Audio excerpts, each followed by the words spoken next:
साथियों नमस्कार, मैं हूं नीरज पटेल और आप देख रहे हैं नेशन जनमत। बगल में जो तस्वीर दिख रही है उसमें विपक्ष के नेता गुलाम नबी आज़ाद देश के राष्ट्रपति रामनाथ कोविंद के साथ बैठे दिख रहे हैं। दरअसल विपक्ष की तरफ से वो राष्ट्रपति को ये बताने गए थे कि राज्यसभा में कृषि बिल को लेकर न वोटिंग हुई न ध्वनि मत हुआ, लोकतंत्र के मंदिर में संविधान को कमजोर किया गया, कृषि बिलों को असंवैधानिक रूप से पारित किया गया है, इसलिए वो अनुरोध करने गए थे कि उस बिल पर आप हस्ताक्षर किए बिना उनको वापस कर दें।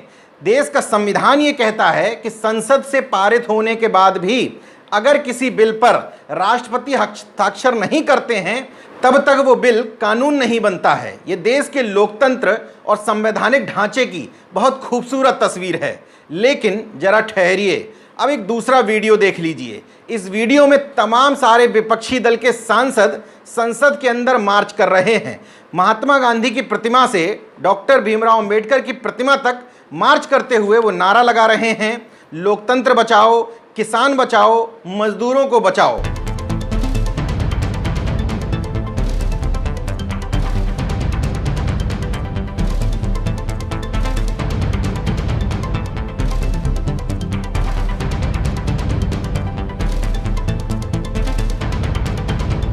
किसानों और मजदूरों के मुद्दे पर प्रदर्शन करने वाले ये 9 पार्टी के सांसद थे। 9 पार्टियों के नाम आपको जानना जरूरी है। कांग्रेस के सांसद थे, समाजवादी पार्टी के, भारतीय कम्युनिस्ट पार्टी के, मार्क्सवादी कम्युनिस्ट पार्टी के, तृणमूल कांग्रेस के, द्रमुक के, राष्ट्रीय जनता दल यानी कि आरजेडी के, आम आदमी पार्टी के और राष्ट्रवादी कांग्रेस पार्टी के सांसद एकजुट हुए।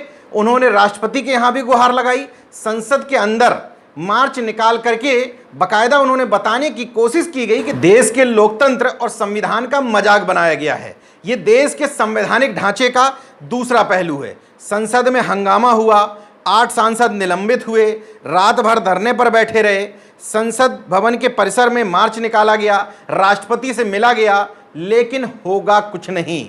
तमाम सारे विपक्षी दल के सांसद जो राष्ट्रपति से मिलने गए थे वो भी जानते हैं कि इन बिल पर राष्ट्रपति गाहे बगाहे साइन कर ही देंगे। सोचने की बात यह है कि राष्ट्रपति जैसे संवैधानिक पद पर पहुंचे हुए किसी भी व्यक्ति को राजनीति से परे हो जाना चाहिए। भले ही वो पहले किसी भी राजनीतिक दल में रहे हों, लेकिन देश के सर्वोच्च पद पर जब वो पहुंच जाते हैं तो उनको विपक्षी दलों की, देश की जनता की भी सुननी चाहिए। लेकिन राष्ट्रपति रामनाथ कोविंद के ऊपर मैं कोई टिप्पणी नहीं करूंगा, वो कितना सुनेंगे ये आप भी जानते हैं, हम भी जानते हैं। लेकिन जनता को इस बात को लेकर तसल्ली होनी चाहिए। किसान सड़क पर उतरे, नौजवान सड़क पर उतरे तो उन्होंने गूंगे बहरे सत्ता पक्ष और गहरी नींद में सो रहे विपक्ष को जगा दिया। आज विपक्ष का जो एग्रेशन कृषि संबंधी मुद्दों पर दिखाई दे रहा है वो सब किसानों और किसान संगठनों की देन है। अगर वो अपने मुद्दों को लेकर के इतने एग्रेसिवली प्रदर्शन नहीं करते, सड़कों पर नहीं उतरते, तो निश्चित तौर पर विपक्ष भी शायद इस तरीके से प्रदर्शन नहीं कर रहा होता। नेशन जनमत लगातार ये अपील करता है तमाम सारे लोगों से कि केवल जाति के नेताओं को विपक्ष या सत्ता पक्ष मत मानिए। अगर कोई भी पार्टी जो विपक्ष में है या मान लीजिए सत्ता पक्ष में भी है, वो कोई बेहतर काम करती है तो बिना जाति देखे हुए आप उसका समर्थन कर दीजिए। उससे होगा क्या कि जनता से जुड़े हुए मुद्दों पर कंपटीशन पैदा होगा। इस दौरान आम आदमी पार्टी से लेकर के समाजवादी पार्टी, आरजेडी, तमाम सारे विपक्षी दल, तृणमूल कांग्रेस विपक्ष के रूप में एक बेहद महत्वपूर्ण पार्टी बनकर के उभरी है। यहां पर यह देखा गया है कि जनता से जुड़े हुए मुद्दों पर जहां विपक्ष एकजुट नजर आ रहा है, वहीं अंदर खाने उनमें कंपटीशन भी है। एग्रेसिव पॉलिटिक्स का मतलब यही होता है कि जनता से जुड़े हुए मुद्दों पर कौन अपने आप को ज़्यादा बेहतर साबित कर सकता है। जनता के लिए, लोकतंत्र की बेहतरी के लिए विपक्ष में कंपटीशन होना भी चाहिए। संजय सिंह राज्यसभा में सांसद हैं आम आदमी पार्टी के।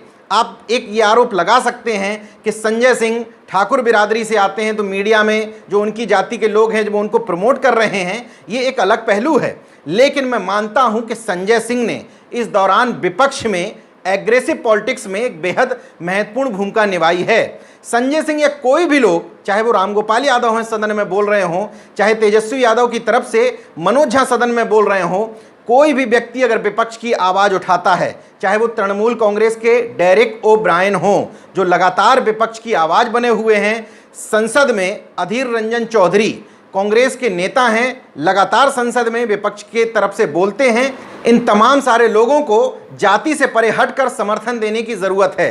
संसद के भीतर या बाहर कोई भी पार्टी या कोई भी नेता जनता से जुड़े मुद्दों की अगर लड़ाई लड़ता है तो इस समय लोकतंत्र के को बचाने के लिए यही तकाजा है कि आप जाति से हट करके उसका समर्थन करें, उसकी तारीफ करें, ताकि आपके जाति के जो नेता सोए हुए हैं उनको ये समझ में आ जाए कि हमारे लोग अब चाहते हैं कि उनकी पार्टी, उनके नेता सड़क पर उतरकर इसके संघर्ष करें। तो संभव है कि अभी भी एसी में बैठे हुए तमाम सारे नेता बाहर निकलें। इन प्रदर्शनों का एक सकारात्मक पहलू देखिए, जनता सड़कों पर उतरी, उसके बाद विपक्ष सड़कों पर उतरा, संसद में भी हंगामा हुआ। पूरे देश में भले ही गोदी मीडिया के एक धड़े ने इग्नोर करने की कोशिश की हो, लेकिन पूरे देश में हंगामा तो मच गया। सत्ता पक्ष में भी खलबली मची। आज उसको लग रहा है कि किसानों को साधने की ज़रूरत है। अगर उन्होंने समय रहते किसानों को नहीं साधा तो यही किसान उनकी सत्ता को उखाड़ फेंकने में महत्वपूर्ण भूमिका अदा कर सकते हैं। इन सब के बीच में अगर कुछ सकारात्मक निकलेगा तो वो ये, किसानों के समर्थन में, नौजवानों के समर्थन में कुछ घोषणाएं हो सकती हैं। जैसे कि उत्तर प्रदेश की योगी आदित्यनाथ सरकार ने आनन फानन में कुछ रोजगार निकाल यानी कि नौकरियों की घोषणा कर दी। वो पूरी होती है या नहीं ये अलग बात है। इसलिए नेशनल जनमत बौद्धिक तबके के लोगों से निवेदन करता है कि अगर आप अपने आप को न्यूट्रल कहते हैं तो न्यूट्रल ही रहिए। बौद्धिक तबके का काम किसी नेता की, किसी पार्टी की गुलामी, चापलूसी, चरण वंदना करना नहीं है, बल्कि वास्तव में जनता से जुड़े हुए मुद्दों को प्रमुखता से सामने लाना, पार्टियों को मजबूर करना कि वो जनता से जुड़े हुए मुद्दों की बात करें। तभी देश का लोकतंत्र और संवैधानिक ढांचा मजबूत होगा। बहरहाल इन दौरान विपक्ष ने जो भूमिका निभाई है, संसद से लेकर सड़क तक, उस भूमिका की तारीफ करनी चाहिए। गोदी मीडिया भले ही न दिखाए, मुद्दों की बात करने वाले तमाम सारे लोगों को इस पर लिखना पढ़ना चाहिए। जनता तक ये बात पहुंचानी चाहिए कि कौन सी पार्टियां उनके हित में खड़ी हैं और कौन सी उनके विरोध में खड़ी हैं। विपक्ष की जब भूमिका की बात आती है तो बहुजन समाज पार्टी नदारद नजर आती है।